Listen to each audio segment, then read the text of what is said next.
Ok, on a enfin des nouvelles du drama New Jeans vs Hype et accroche-toi bien parce que vraiment ça part dans tous les sens. Hier d'un coup, plein de médias sortent la même info. Min Hye-jin aurait surpayé son ex, PDG de Bana, un studio dans l'audiovisuel, et uniquement du coup par favoritisme et par contact.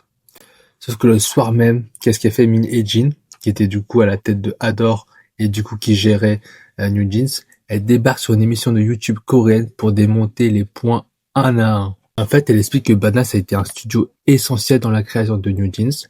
Ils ont bossé vraiment sur quasiment tous les sons les plus connus de New Jeans, et que surtout sa relation avec son ex était déjà terminée avant leur collaboration pour New Jeans.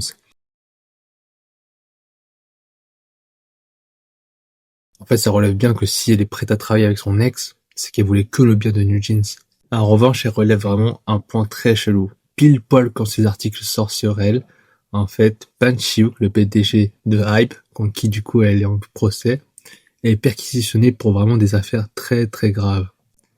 Et pourtant, il n'y a aucune nouvelle là-dessus, pas d'article, il n'y a que des articles sur son affaire à elle, qui est vraiment minime comparé.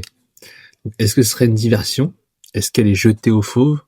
Et aussi, petit détail important, en fait, Bana, c'est un studio hyper connu, donc qui a bossé avec beaucoup de grands groupes, donc forcément, il coûte cher.